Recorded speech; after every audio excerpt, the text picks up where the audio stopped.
감사합니다. 방금 소개받은 저는 그 HP 전에 찾아보니까 85년 된 회사고요. 휴렛하고 패커드라는 두 명이 코인을 던져가지고 HP라는 로고를 만들 때 누가 휴렛하고 패커드가 누가 패커드 휴렛을 할 거야, 휴렛을 패커드로 할 거야 이렇게 해가지고 만든 회사가 HP고, 사실 미국에서 실리콘밸리 1호 회사는 공식적으로 HP입니다. 그래서 굉장히 오래된 회사고요. 그 휴렛 패커드가 지금 이제 저희가 흔히 보시는 PC에 보면 이것도 HP PC인데 HP 휴렛 패커드가 있고 휴렛 패커드 엔터프라이즈가 두 회사로 이렇게 그룹처럼 돼 있고요.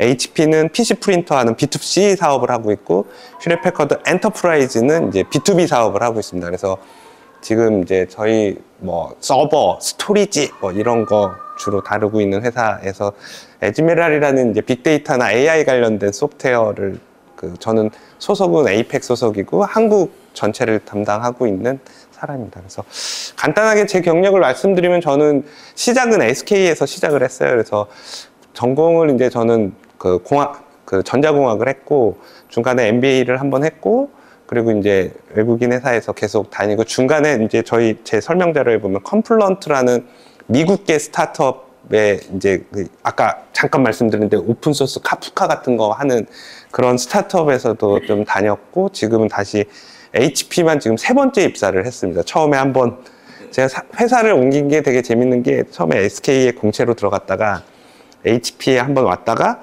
다시 SK에서 오라고 해서 다시 SK를 갔다가 다시 또 관두고 HP를 갔다가 아까 말씀드린 컴플런트라는 회사를 갔다가 다시 또 HP에 끌려왔어요. 그래서 지금 HP만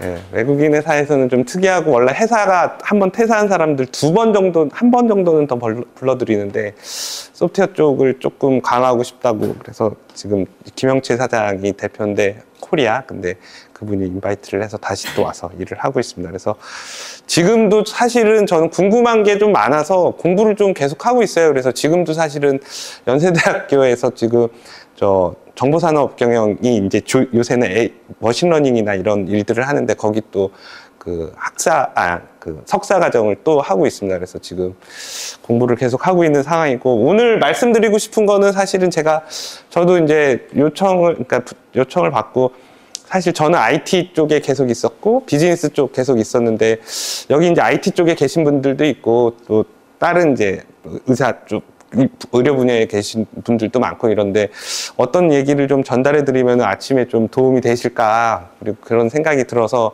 고민을 좀 했고 저는 뭐 항상 이런 거 나가면은 약간 시작을 저는 자본주의자라고 얘기를 합니다. 왜 그러냐면 저희는 어찌됐건 한국이라는 나라에 살고 있고 한국이라는 나라는 조금 특이한 것 같아요. 그러니까 사회주의나 공산주의 같은 국가는 아니고 우리는 미국의 자본주의에 굉장히 좀 충실하게 따라가고 있는 편이고 근데 이제 사람들은 뭐 복지나 이런 것들도 물론 고민을 해야겠지만 어찌됐건 이런 기술하고 우리가 이런 경제 돌아가는 거, 돈의 흐름 이런 것들을 정확하게 알고 우리가 방향을 잡으면 그게 이제 우리 다 같이 잘 살 수 있는데 너무 이론적이나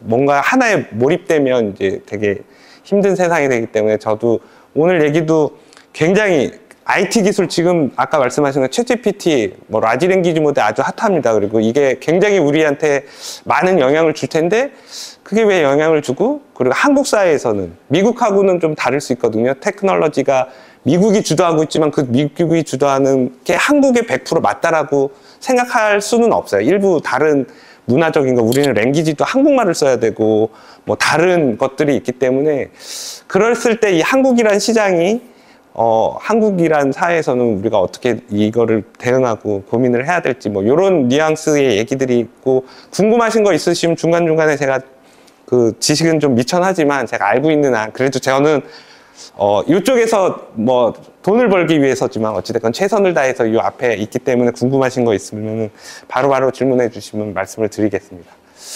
제가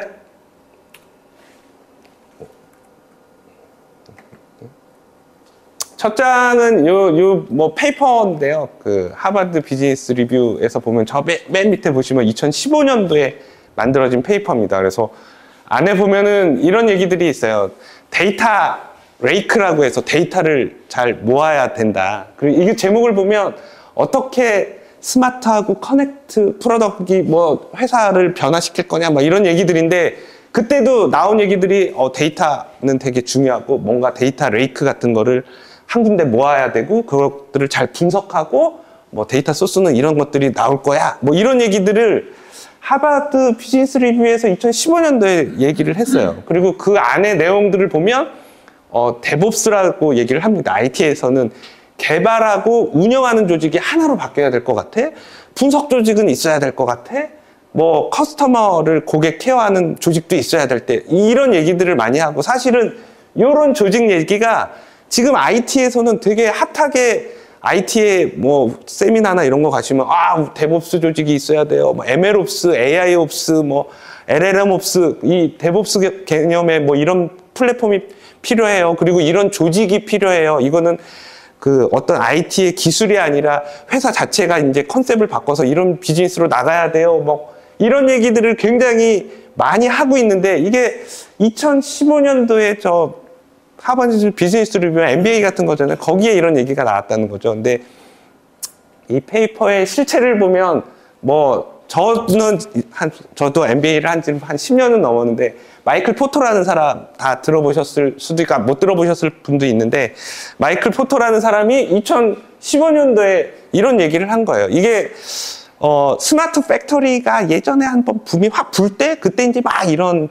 페이퍼들이 막 나오기 시작했거든요. 그래서 그때 나왔던 얘기들이 이런 거대한 데이터를 잘 가지고 있어야 되고 그 데이터를 가지고 잘 분석해야 되는 세상이야 라고 얘기를 했었던 거죠. 근데 사실은 왜 이때는 이런 일들이 잘 벌어지지 않았냐라고 하면, 이건 이제 또 비즈니스적인 얘기예요. 데이터를 지금은 저희가 빅데이터, 뭐 메가데이터 뭐 이런 얘기를 하고, 저희는 이제는 스마트폰을 통해서 뭔가 데이터 액세스하고 이런 걸 되게 쉽게 생각하는데, 스마트폰이 나오기 전을 생각을 해보시면, 우리가 카카오톡이 생기기 전에, 그때는 저희가 사진도 디지털 카메라 사진 찍어가지고, 아까 USB 주셨는데 USB에다가 넣어가지고 이거 하나 전달하기 힘들었고, 조금 더 뭐 옛날에 MP3 써보신 분 보시면 MP3에 뭐 8곡 저장해가지고 그 8곡을 계속 반복해서 듣던 시절이 있었거든요.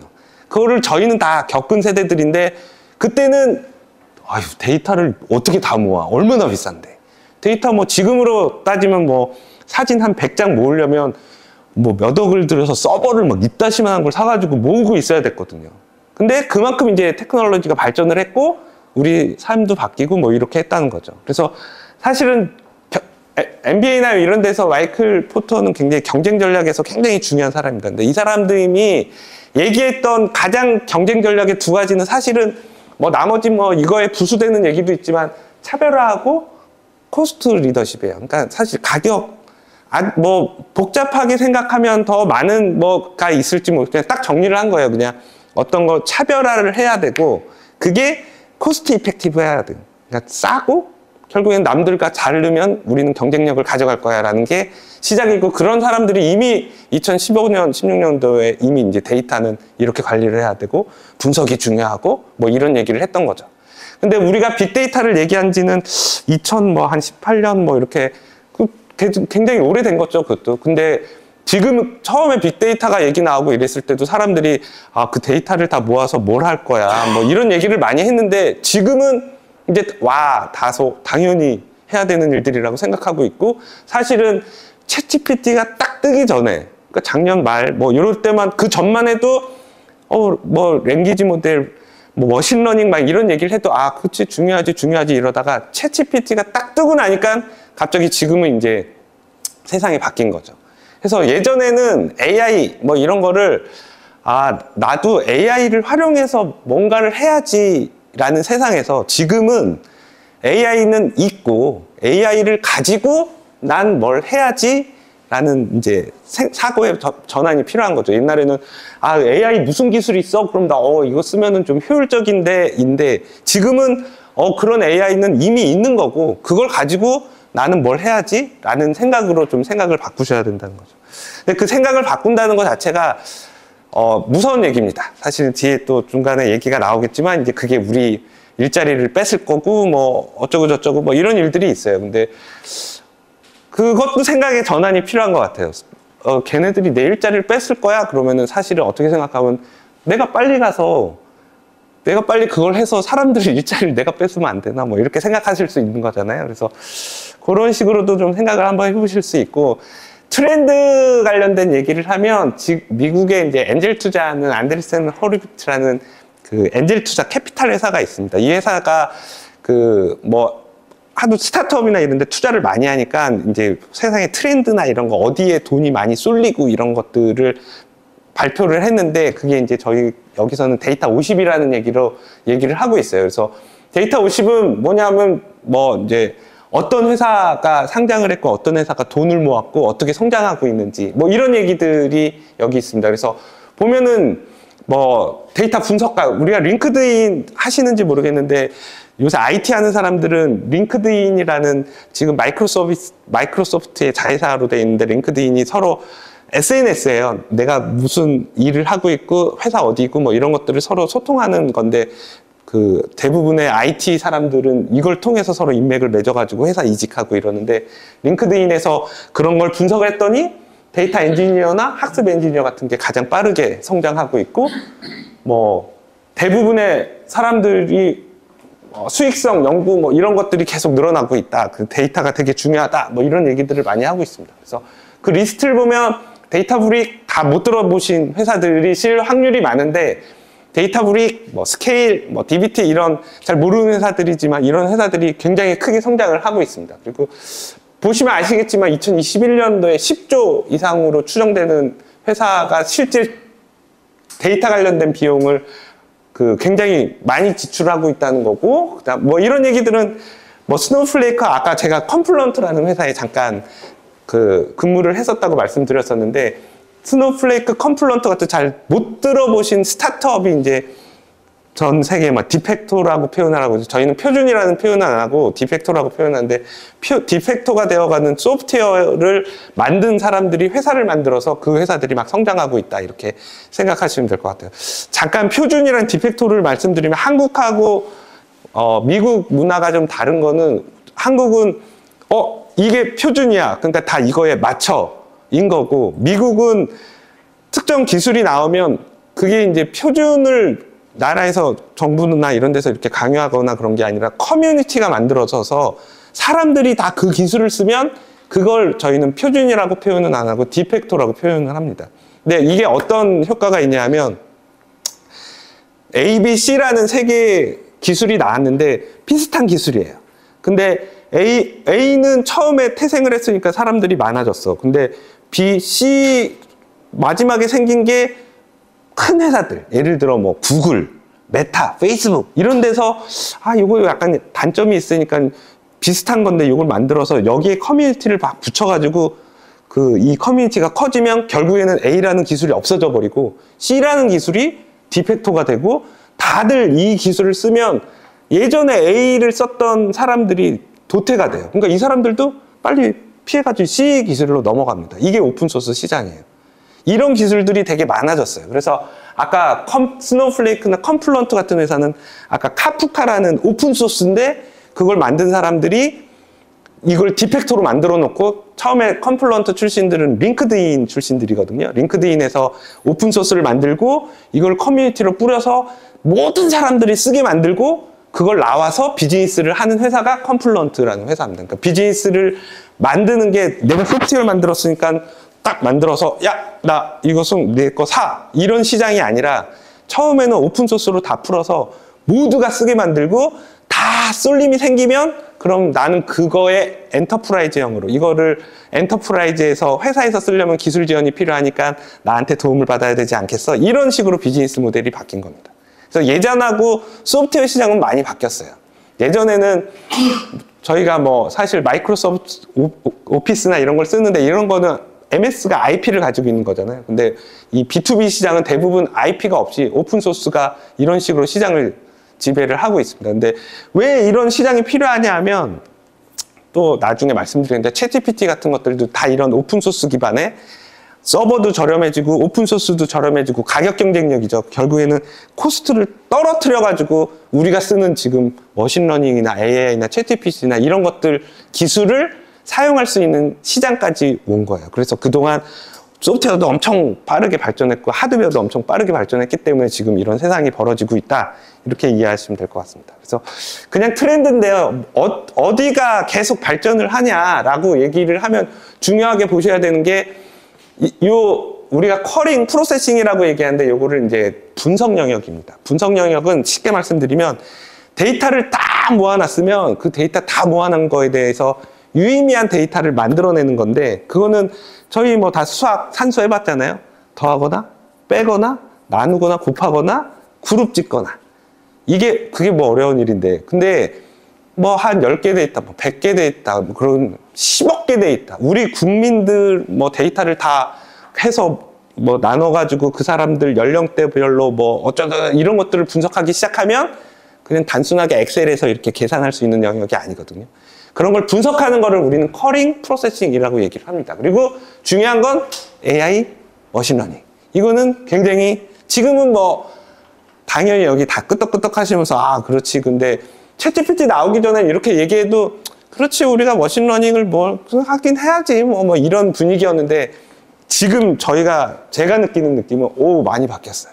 이제는 챗GPT 안 쓰고 뭘 하는 거지? 근데 챗GPT가 내 데이터를 학습하면 어떡하지? 뭐 이런 것들이 이제 실제 자기의 일이 됐어요. 예를 들어 은행에서도 챗GPT를 다 써서 뭔가를 하면 좋은데 챗GPT한테 내가 우리 회사 전략에 대해서 뭐 어떤 전략을 짜야 되지? 뭐 이런 질문을 하면 걔가 학습을 해가지고 신한은행이 질문했는데 하나은행한테도 가르쳐 주거든요. 학습을 했으니까 신한은행에가 물어보면 그럴 줄 알았어. 하나은행은 근데 이렇게 짰어. 이런 얘기를 하면 큰일 나잖아요. 그러니까 내 데이터가 글로 넘어가는 게 더 문제가 생긴다는 걸 이제 인식하시니까 챗GPT 넣으실 때도 나 개인 계좌 다 까고 뭐 해서 나 자산 설계 다시 해줄 수 있죠. 근데 걔는 챗GPT는 그걸 학습합니다. 그래서 원장님이 재산이 얼마인데 이런 분은 이렇게 돈 써, 이런 얘기를 해줄 수 있다는 거죠. 물론 오픈 AI나 챗GPT는 절대 고객의 데이터를 학습하지 않아. 나는 절대 너희들의 데이터를 쓰지 않아라고 얘기를 합니다. 근데 그건 모르거든요. 아무도 모르는 거예요. 그리고 챗GPT가 지금 멀티모달이라고 그래서 언어만 하는 게 아니라 막 영상, 소리로도 넘어가잖아요. 이유가 데이터를 이미 다 학습을 시켰어요. 여러분들이 가지고 있는, 여러분들이 인터넷에 넣은 데이터는 다 학습을 했어요. 더 이상 학습할 데이터가 없으니까 영상으로도 가고 소리로도, 음성으로도 가고 뭐 이러는 거예요. 그러니까 사람들은 다 아니라고 얘기하지만 그럼 아니면 정확하게 얘기해봐 뭐 이랬더니 이제 그것도 아니라는 거예요. 최근에 그래서 뉴욕타임즈가 자기네 기사를 챗GPT에 집어넣었더니 동일하게 답이 나왔거든요. 나 이거 저작권 카피라이트 써놨는데 너 왜 내가 질문을 했더니 똑같이 얘기를 하냐, 너 내 거 베낀 거네. 그래서 소송이 붙어 있어요, 미국에서. 근데 챗GPT는 그걸 피하려고 또 뭐라고 있냐면, 그래, 그러면은 기사를 가져오면 그 기사를 그대로 학습한 걸 그대로 보이지 않고 다른 기사도 약간 섞어가지고 말을 바꿔서 이렇게 보여주는 거를 또 하고 있어요.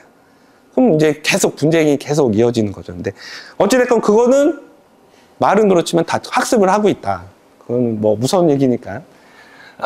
그래서 실제 이제 전체 데이터 50이라고 50개 업체를 한번 나라시를 쫙 세워본 겁니다. 그 회사들의 어떤 특성을 가지고 있는지 봤더니 전년 대비 30%씩 성장을 하고 있고, 이런 링크드인에서 가져온 거 가지고 가지고 왔다. 뭐 이런 얘기입니다. 그래서 중요한 거는 어찌됐건 데이터 브릭, 스타버스트 이런 쿼링하는 회사들이 굉장히 커지고 있고, 데이터 브릭은 잘 모르실 텐데 데이터 브릭이 뭐 하느냐면 데이터 레이크라는 거를 굉장히 크게 아까 맨 첫 장에서 보여준 데이터는 호수처럼 모든 데이터를 모을 거야 라는 거를 데이터 레이크 같은 거를 굉장히 크게 만들어서 오픈소스로 만든 회사예요.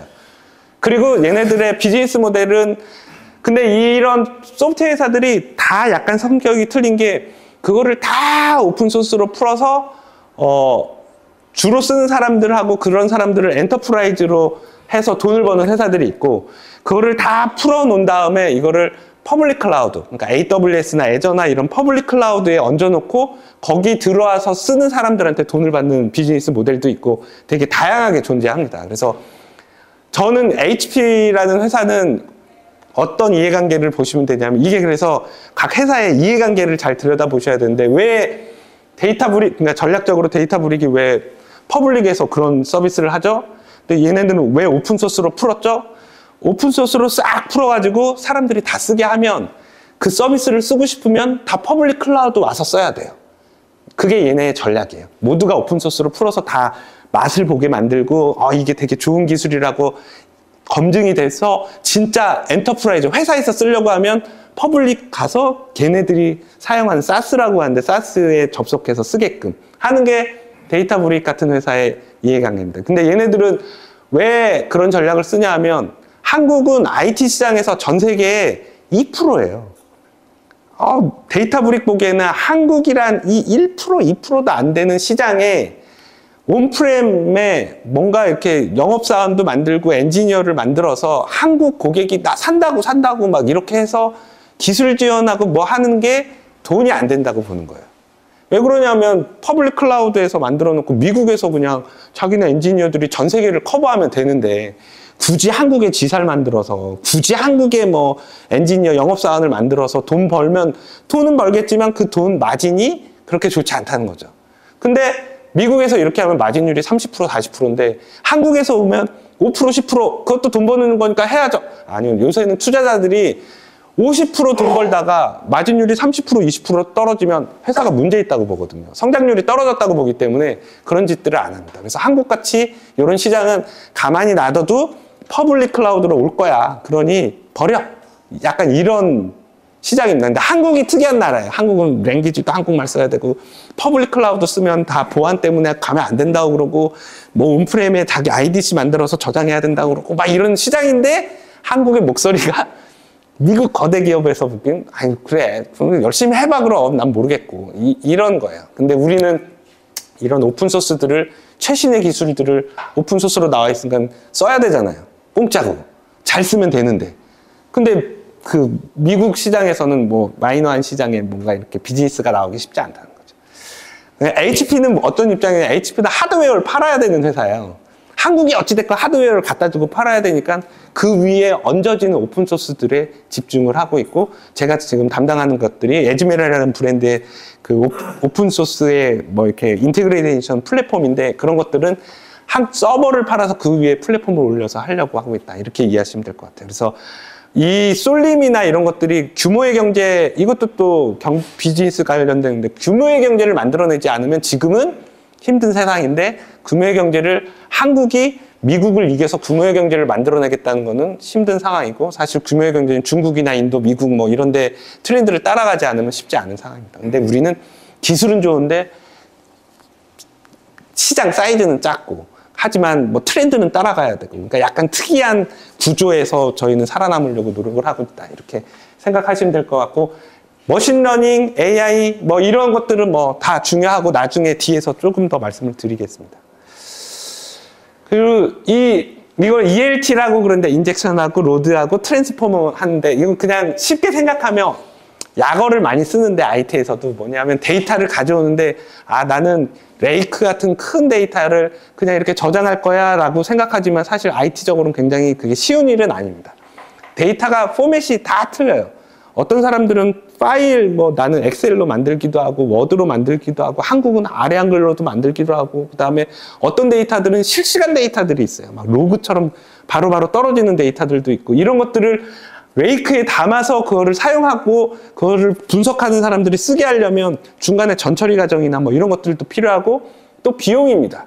여러분들이 지금 조금 움직이는 로그 데이터가 폰에는 다 하고 통신사에는 다 가지고 있는데, 그 데이터를 다 모을 거야 말 거야. 물론 이제 빅데이터 시장이 됐으니까 데이터 모으는데 돈이 안 들잖아요. 하지만 빅데이터로 가면 갈수록 그것도 돈이 들거든요, 사실. 근데 데이터들도, 저의 개인정보는 신용카드 회사에서는 굉장히 소중한 정보가 있을지 모르지만, 저의 이동정보는, 제가 아침에 뭐 을지로 입구에서 여기 걸어온 정보는 신용카드에서는 크게 그렇게 중요한 정보일까라고 생각할 수 있는데, 예를 들어 카카오티 뭐 이런 데든 소중한 정보일 수 있어요.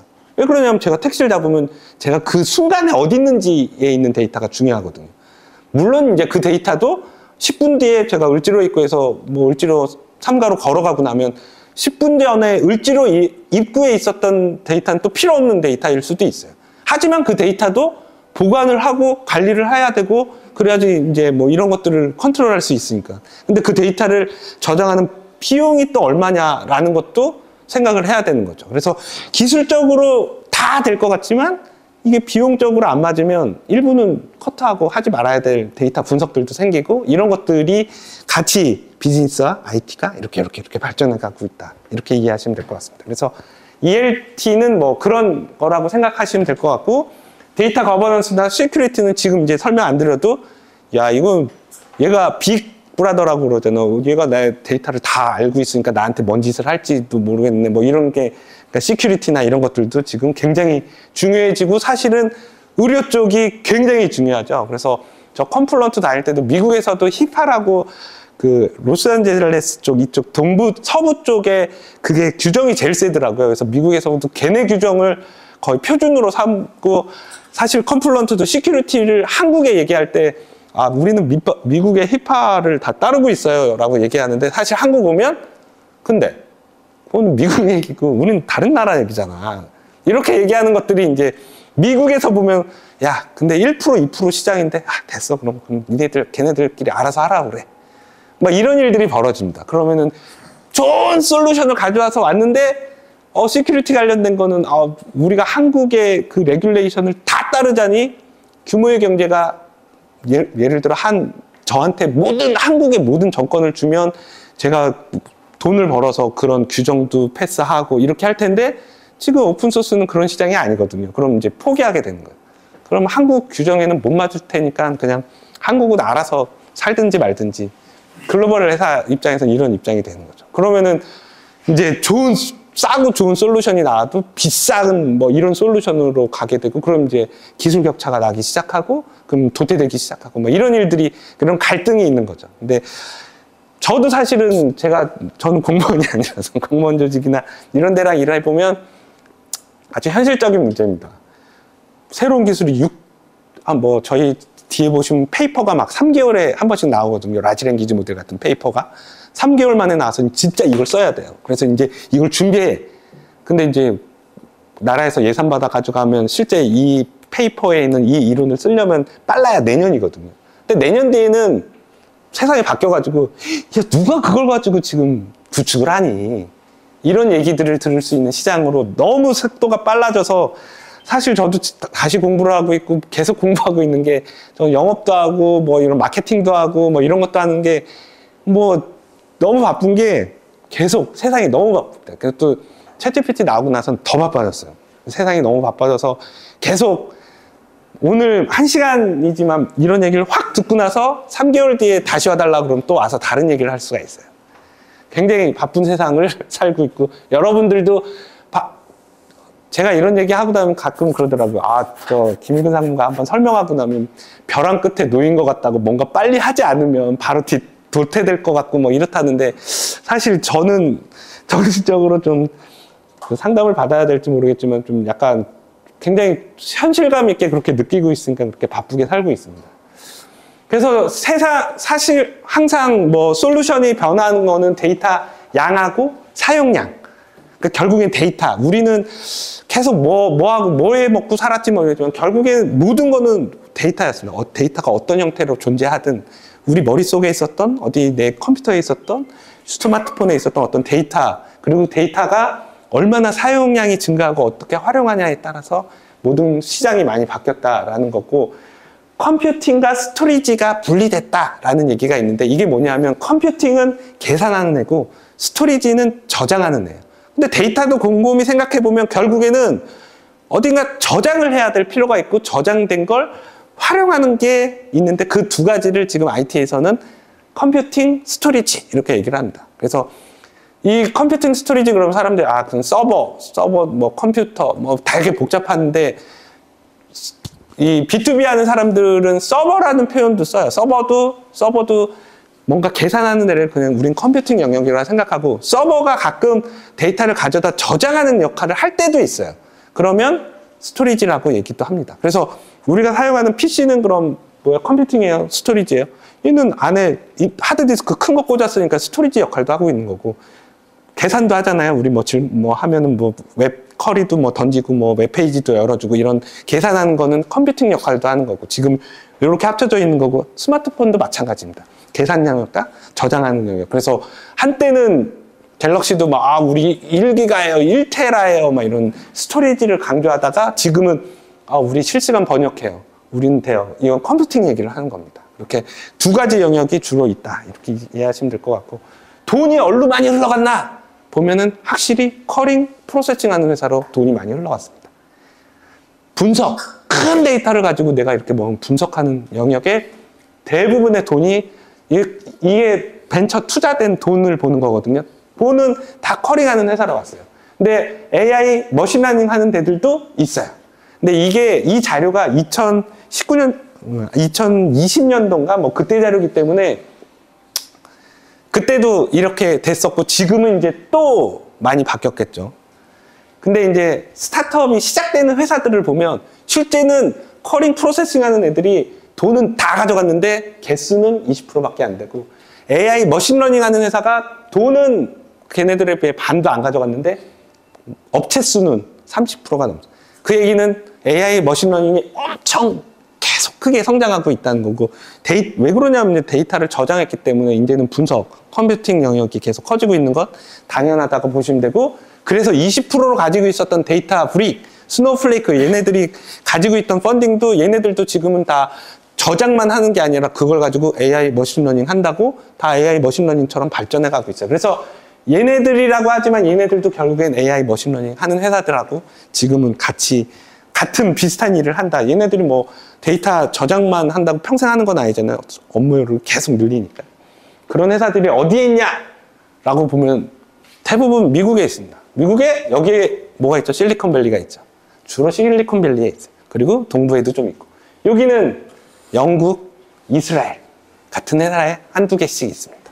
대부분의 돈은 일로 몰렸고 사람들도 거의 여기에 있다는 거예요. 저희가 이제 뭐 에어리어라고 얘기를 하는데, 저 왼쪽에 있던 데가 지금 그 IT에서는 오라클이라는 RDBMS 데이터를 저장하는 솔루션을 가진 큰 회사가 있었는데, 그런 사람들은 오라클이라는 회사는 지금 계속 이렇게 망가진다고 표현하면 좀 그렇지만 이렇게 계속 매출도 줄고 힘들어지고 있는데, 걔네들은 자기의 IP를 가지고 비즈니스를 했던 회사고, 그 오라클 출신들이 나와가지고 아까 쿼링하는 회사 같은 회사를 막 만든 거예요. 그래서 옛날에는 오라클은 돈 받고 팔았는데 쿼링하는 회사들은 나와서 그거를 오픈소스로 풀었어요. 오픈소스로 풀고 디팩토로 만드는 거죠. 막 쓰라고. 그리고 회사에서 쓰려고 그러니 오라클보단 훨씬 저렴하게 우리는 엔터프라이즈 기술 지원을 해줄게. 이런 식으로 비즈니스가 바뀌어가고 있다라고 생각하시면 돼서, 오라클 출신, 테라데이터 출신 같은 사람들이, 오라클이 본사가 여기 실리콘밸리에 있었거든요. 여기 있던 사람들이 퇴사해서 굳이 이스라엘, 굳이 영국 가서 비즈니스 할 확률도 있겠지만 그 근처에서 창업을 하는 거예요. 그 근처에서 창업을 하고 그 근처에서 캐피탈 받아가지고 회사를 만들었기 때문에 저렇게 몰린다. 이렇게 보시면 될 것 같습니다. 그래서 폭발적인 성장은 근데 2019년도에 쭉 굉장히 많았어요. 그게 이제 왜 저런 일들이 벌어지냐라고 얘기하면, 코로나가 또 한몫을 했어요. 코로나 때 이제 사람들이 더 집에 있다 보니까 데이터로 모든 거를 활동하다 보니까 데이터 관련된 일들이 많고, 그때 펀드라이징도 굉장히 많이 됐다. 이렇게 생각하시면 될 것 같습니다.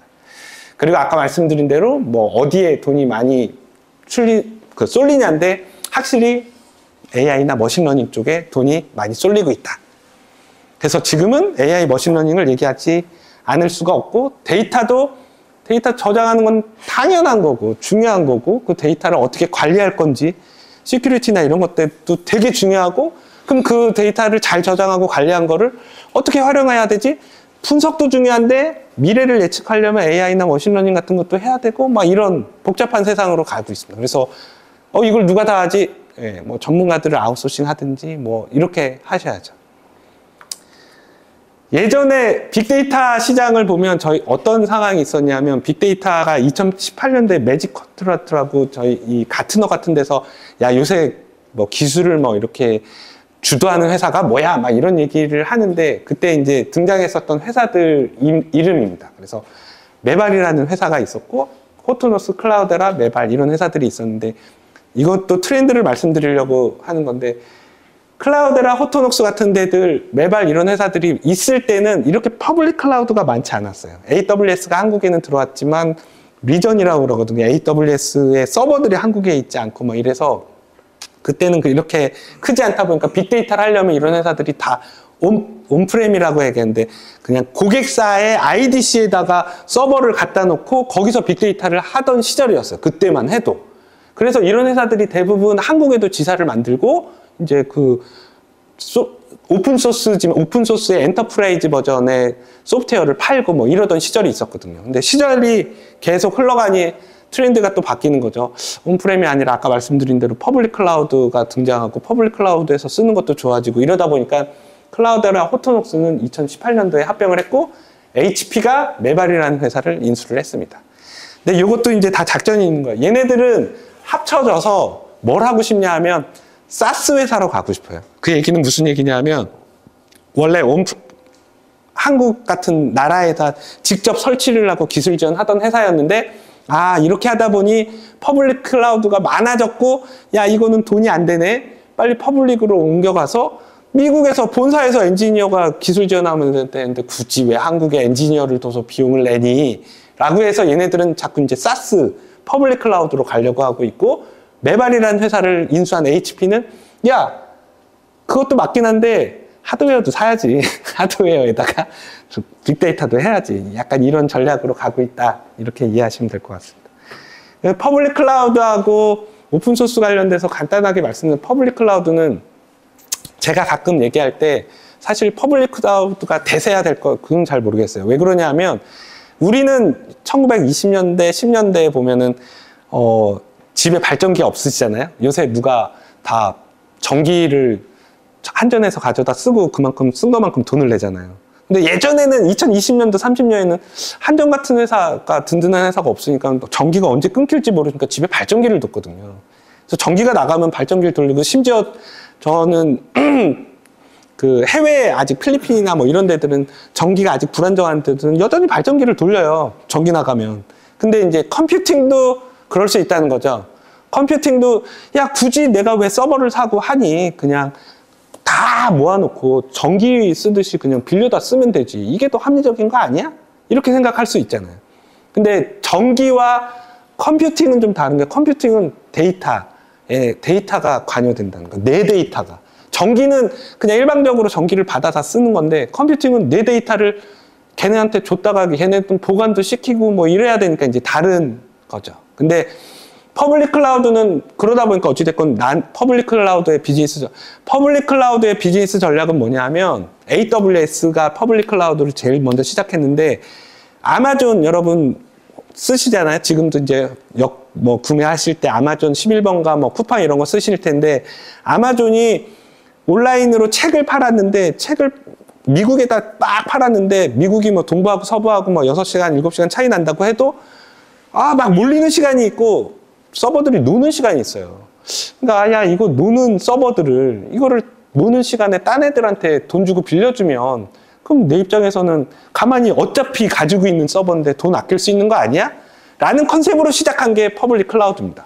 그래서 전 세계의 퍼블릭 클라우드 자기네가 서버를 왕창 사서 뿌려놓고 한국에서 쇼핑할 때 낮에만 쇼핑한다고 치면 한국에서 낮에 쇼핑하고 밤엔 미국에서 쇼핑하면 그 서버는 24시간 돌아가거든요. 그럼 되게 효율적으로 유틸라이제이션이 나오니까 그런 컨셉으로 만든 게 퍼블릭 클라우드예요. 그래서 비즈니스적으로 서로 악한 마음을 가지고 뭔가 뭘 하지 않는다라고 하면 아주 합리적인 거죠. 우리가 유틸라이제이션은 100% 돌리는 거니까 기계들에.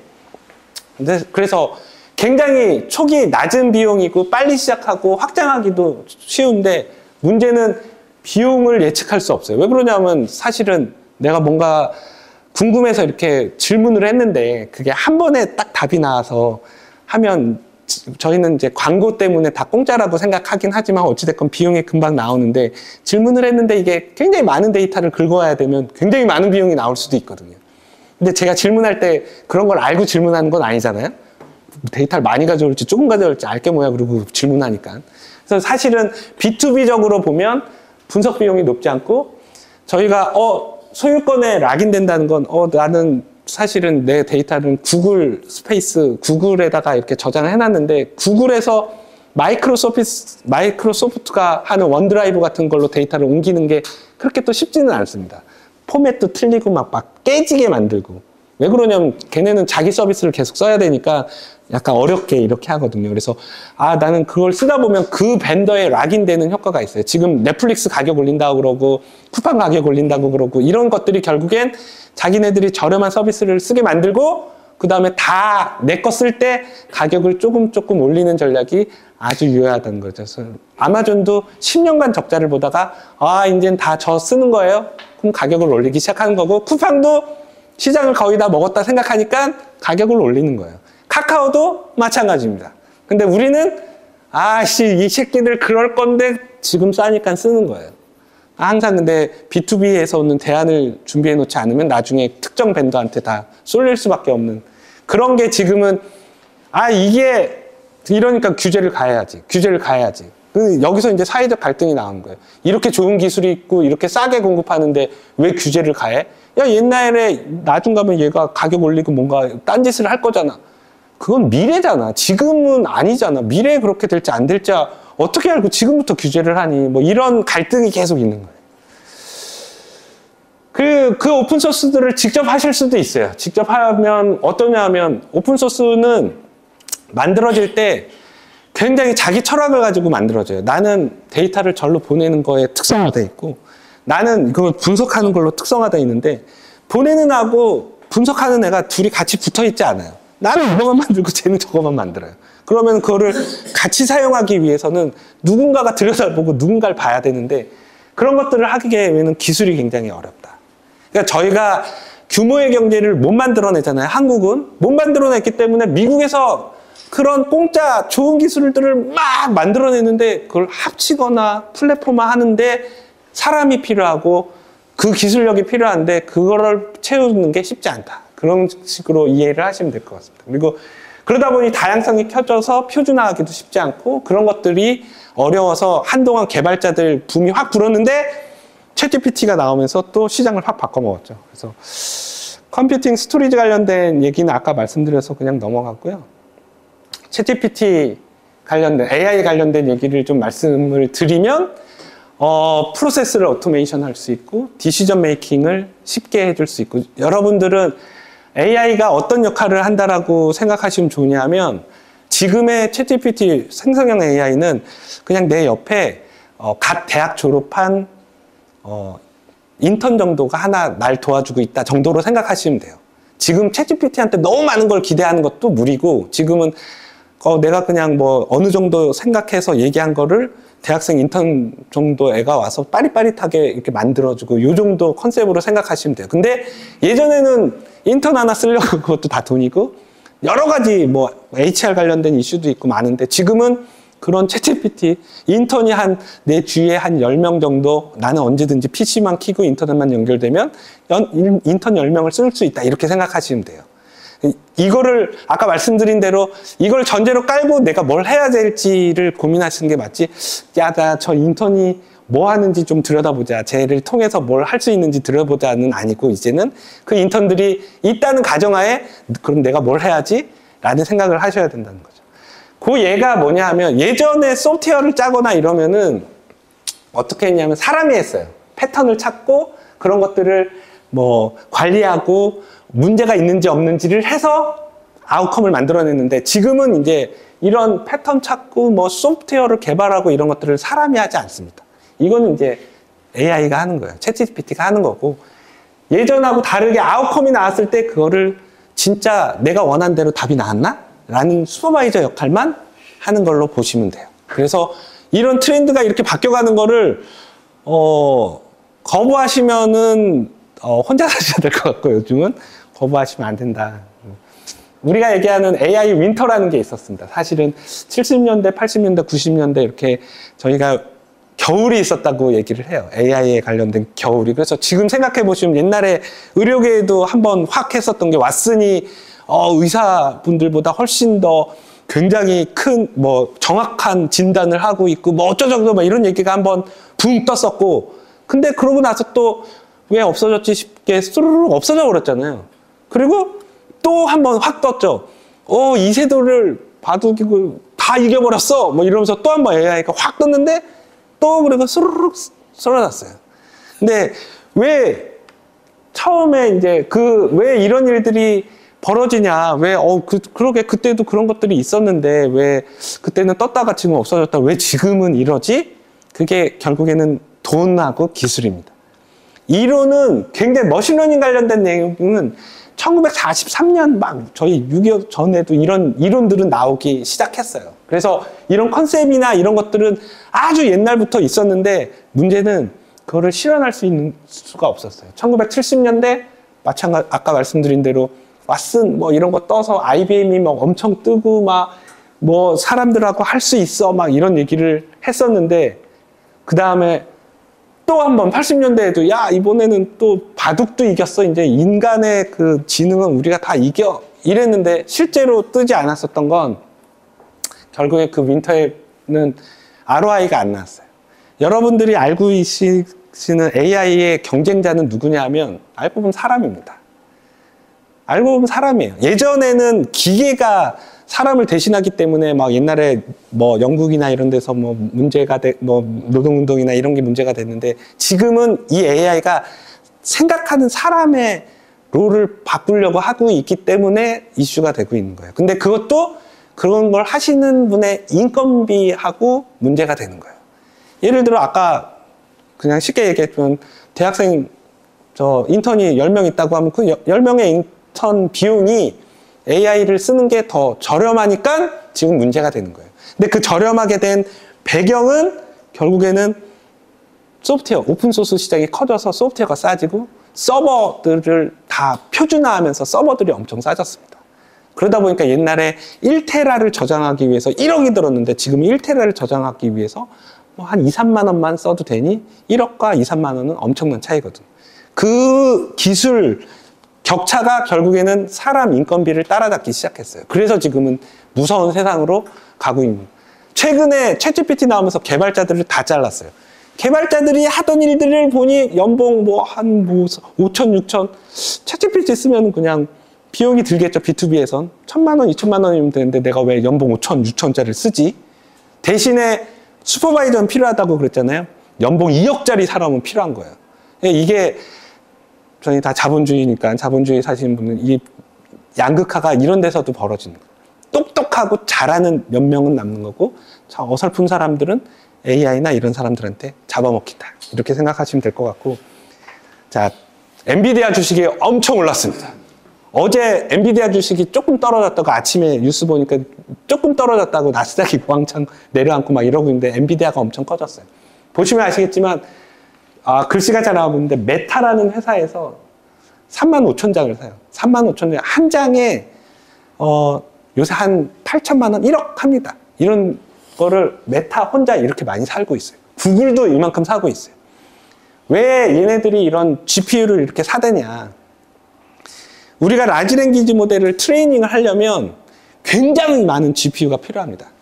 GPU가 옛날에 우리 대학 다닐 때는 뭐 게임할 때 그래픽 보이는 거지만 GPU의 역할은 CPU와 GPU가 다른 역할을 해요. CPU는 시계열로 쫙 순서대로 있는 계산을 잘하고, GPU는 단순한 계산, 우리 그냥 행렬 계산, 4x4 매트릭스 같은 거 곱하는 거를 굉장히 잘합니다. 그게 GPU예요. 근데 우리가 머신러닝을 하거나 뭐 이러려면 사실은 GPU 같이 단순한 계산하는 놈을 많이 가지고 있는 게 좋아요.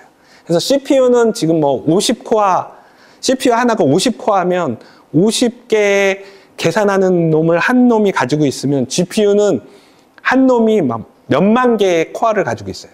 비교가 안 되는 거예요. 그러니까 그런 병렬 계산을 GPU가 많이 하기 때문에 지금 GPU가 굉장히 중요한 시장이고, GPU가 굉장히 중요한 시장인데 그 시장을 엔비디아가 주도하고 있고 누가 그렇게 사대냐? 미국의 이런 메타 같은 회사가 라지 랭귀지 모델을 하려고 엄청나게 사대고 있습니다. 돈을 막 쏟아붓고 있어요. 그래서 또 규모의 경제 얘기가 나오는 거예요. 그럼 한국은요? 메타가 이렇게 막 조 단위 돈을 쓰는데 한국에 과연 그런 거를 하기 위해서 조 단위로 돈을 투자할 수 있는 회사가 있을까요? 삼성? 삼성도 좀 까리해요. 왜 그러냐면 삼성도 조 단위로 해서 메타는 저런 걸 가지고 페이스북이나 인스타그램이나 이런 자기는 비즈니스를 하는 거고 삼성도 물론 이제 폰에 집어넣으려고 노력하지만 저 정도 돈 쓰기는 애매하거든요. 한국에서 저런 걸 했던 회사는 카카오, 네이버, SK텔레콤 이런 데가 했어요. 했죠. 몇천억을 썼어요. 근데 얘네들이랑 격차가 너무 나서 에이닷한테 물어보는 거하고 이런 챗GPT한테 물어보는 거에 격차가 너무 나니까 사람들은 다 오픈 AI, 챗GPT로 가버리잖아요. 그럼 이제 SK텔레콤이 투자한 돈은 썬큰 코스트가 되는 거죠. 물론 썬큰 코스트가 될 거냐? 내가 돈을 더 투자할 거냐? 고민이죠. 사실은. SK텔레콤도 고민이고 다 네이버도 고민입니다. 내가 메타가 이번에 3조 썼대. GPU 사는 데만. 그래서 트레이닝 한대. 그럼 그 회사 1년 매출이 3조가 안 되는데 내가 얼마까지 쓸 수 있지? 그래서 얼마까지 흉내를 냈을 때 한국 사람들이 좋아하지? 근데 이제 특이한 시장이 있는 거죠. 야, 난 근데 한국말을 되게 학습을 잘했어. 얘는 미국말 잘하잖아. 나는 한국말 잘하잖아. 라는 걸로 해서 차별화하려고 노력을 하고 있습니다. 그래서 시장은 어떻게 될지 몰라요. 왜 이런 시장이 벌어지냐 하면 챗GPT가 175빌리언의 토큰, 워딩을 학습을 합니다. 이게 무슨 얘기냐면 이 라지 랭귀지 모델에 저희가 좀 기술적으로 트랜스포머 모델 막 이런 어려운 얘기들이 있는데 쉽게 생각하면 이런 거예요. 옛날에는 머신러닝은 야 이거는 명함지갑, 이건 스마트폰, 이건 물 알았지? 자, 너 다시 대답해봐. 그럼 기계가 이건 명함지갑, 이건 뭐 물 이렇게 대답을 하던 시절이었는데 이렇게 학습하는 거에 한계가 생기니까 어떻게 하고 있냐면 지금은 우리가 어텐션 은인이드라고 얘기하는데 네가 필요한 거는 그냥 관심이야. 왜냐하면 예를 들어 이제 여기서부터 확률 통계로 들어가기 시작하는 건데 이런 거예요. 내가 I go to bank 면 뱅크 가는 거잖아요. 근데 I'm on the bank 그러면은 다른 얘기죠. 난 뚝에 앉아 있거든요. 그러면은 왜 같은 뱅크인데 얘는 은행이고 얘는 뚝이니? 라고 얘기를 한 걸 수학자들이 이렇게 들여다보니까 그랬네. I go to bank하고 I on the bank를 보니 앞에 go하고 on? 뭐 이런 단어들 앞에 단어하고 연관이 있네. 그러니까 얘 의미가 완전히 바뀌네. 이게 시작이었던 거예요. 이거를 저희는 그 수학적으로는 벡터 스페이스, 벡터로 바꾼 거예요. 방향하고 크기가 있는 걸로 수식을 계산해서 내가 고 뒤에 있는 뱅크는 은행일 확률이 높고 그렇게 나올 확률이 많고 온 뒤에 있는 뱅크는 뚜기에 있을 확률. 근데 지금 말씀은 확률이잖아요. 내가 은행 위에 얹어 올라가 있을 수도 있잖아요. 그러니까 이게 100%는 아니고 이런 확률을 계산하는데 그 한 뱅크, 이 워드가 175빌리언 있는 거를 워딩화 해가지고 학습을 하는 겁니다. 그래서 이제 이 단어들을 쭉 하다 보니까 GPU가 엄청 많이 필요한 거죠. 근데 엔비디아가 GPU를 생산을 못하네요. 그래서 여러분들 지금 엔비디아 주식을 사야 되냐 말아야 되냐 계속 지금도 공급이 모자르긴 합니다. 근데 저희는 자본주의 세상에 살고 있기 때문에 엔비디아가 이렇게 잘 되고 있는 꼴을 또 못 봐요. 엔비디아의 경쟁자 AMD, 인텔 이런 회사들도 이제 이런 거를 막기 위해서 또 뭐 자기네가 무슨 뭐도 만들었어요 이러고 있어요. 그런데 무서운 건 엔비디아가 그런 GPU만 판 게 아니라 그런 머신러닝을 학습하기 위해서 트랜스포머라는 모델을 써야 되는데 그 밑에 돌아가는 것들은 다 오픈소스고 그 오픈소스 안에는 이 GPU에 딱 맞는 쿠다라는 소프트웨어가 잘 돌아가게 오픈소스로 잘 인테그레이션 돼 있어요. 그래서 꼭 엔비디아 GPU를 써야지 잘 돌아가요. 근데 이렇게 비싸게 팔아먹는데 GPU 하나 원가 끼케야 100만 원, 200만 원짜리를 지금 한 8천만 원, 9천만 원에 팔아먹고 있으니 엔비디아 마진이 지금 40%씩 나와도 아무도 못 건드리는데 이걸 어떡하지? 이것도 일종의 쏠림입니다. 그런 머신러닝을 돌리기 위한 프레임워크들을 다 오픈소스로 풀어놓고 그 오픈소스를 밑에 엔비디아 GPU에서 잘 돌아가는 쿠다랑 잘 이렇게 공짜로 다 만들어놨어요.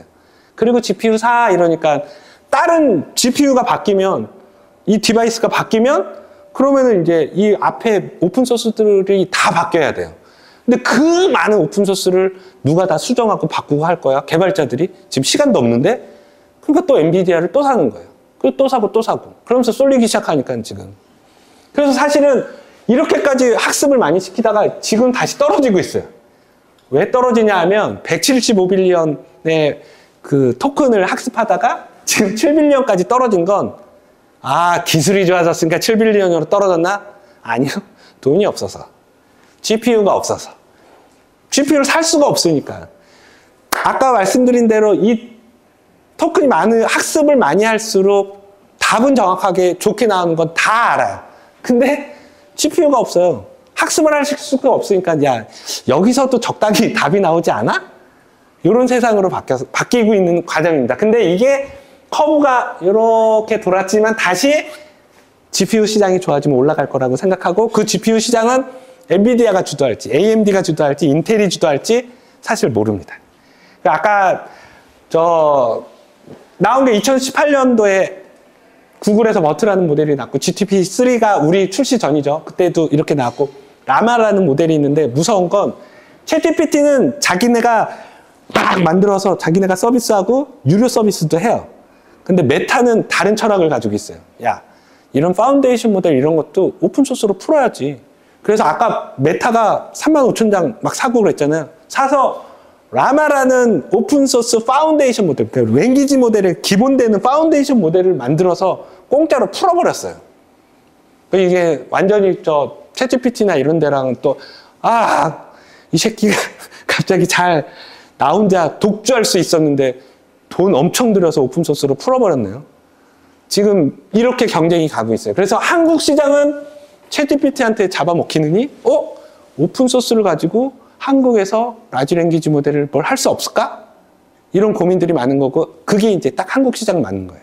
미국에서도, 미국의 큰 테크 기업들은 어떡하지? 이러고 있는데, 한국은 지금 결국엔 이런 일들이 벌어지면서 좋은 기회가 생겼다라고 생각하시면 되고, 2023년 12월인가 나온 논문의 미스트럴 엑스퍼트라는 라지 랭귀지 모델을 두고 앞에 프록시라고 해서 에이전트 같은 걸 둬서 내가 질문이 오면 얘한테도 물어보고 얘한테도 물어보고 얘한테도 물어봐서 성능을 내면 좋은 거 아니야? 막 이런 이론들이 나오기 시작합니다. 그래서 얘는 7B 모델 가지고 했는데 이런 것들도 나오죠. 이게 아까 말씀드린 대로 2023년 12월에 나왔어요. 이 논문이. 그래서 다들 지금은 야 미스트랄이 맞는 것 같아. 이러고 달리고 있는데 3개월 뒤에는 야 그것도 아니었어 라고 얘기할 수 있다는 거죠. 그래서 계속 변화하고 있다.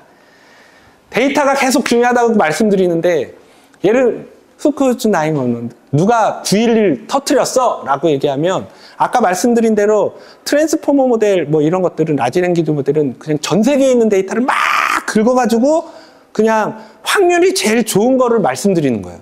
그거를 우리는 가끔 뭐 AI가 거짓말했어요 이런 걸 얘기하고 저희는 할루시네이션이라고 얘기하고 뭐 이러는데 그걸 거짓말이라고 얘기하는데 사실 거짓말하는 게 아니라 얘는 그렇게 학습을 한 거예요. 데이터를 다 끌어모았더니 부시가 일으켰어라는 단어가 더 많았으면 누군가 악의적으로 부시가 만들었다고 막 만들면 부시라고 대답을 하는 거예요. 왜? 전 세계가 부시라고 글을 많이 써놨으니까. 그걸 저희는 할루시네이션이라고 얘기합니다. 근데 really 진짜로 라고 하면 챗GPT 같은 애들이 다르게 건색을 해요. 그럼 진짜로는 결국에는 뭐 테러리스트가 했네 뭐 이렇게.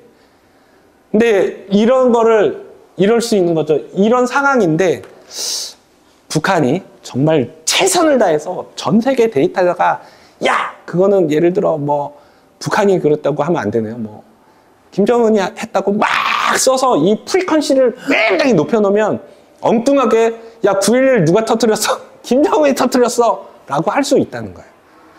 이게 이제 확률 통계 이렇게 이해하시면 될 것 같아요. 또 다른 블룸버그 아시죠? 뭐 경제 뭐 이런 거 많이 하는 블룸버그에서 챗GPT가 나오고 나서 챗GPT가 내 데이터는 가지고 있지 않고 대답도 어설프게 하니 그러면은 나도 내 데이터를 가지고 한번 해보는 건 어때? 하고 돈을 1,000억 훨씬 넘게 썼어요. 1,000억을 훨씬 넘게 써서 반절은 일반적인 데이터, 반절은 자기 데이터를 섞어가지고 라지 랭귀지 모델을 만들었어요. 만들었더니 훨씬 더 좋은 답이 나오기 시작했어요.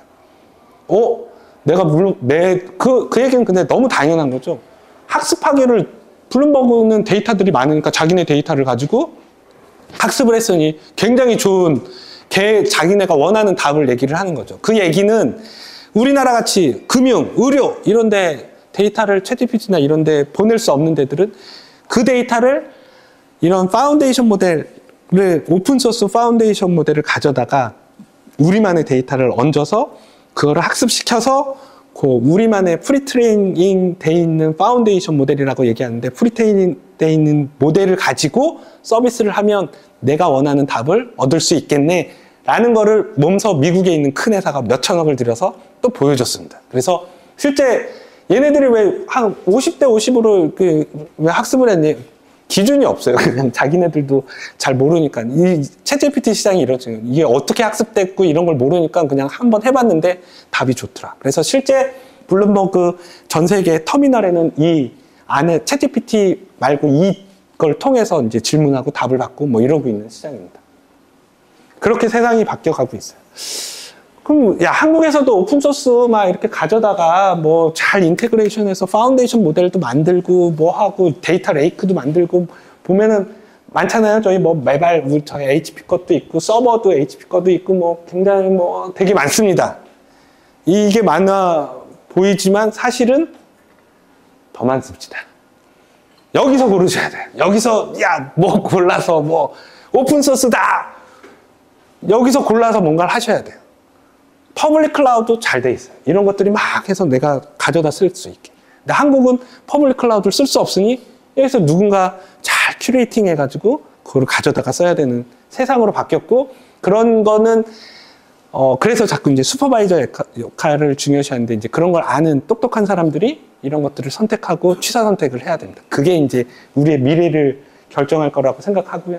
라지 랭귀지 모델을 설명하는 장표에 보면 이만큼은 데이터 영역이에요. 왜 그러냐면 아까 말씀드린 대로 데이터에 계속 김정은 데이터가 많이 들어가면 라지 랭귀지 모델은 결국엔 김정은이 9.11을 터뜨렸다고 대답을 하거든요.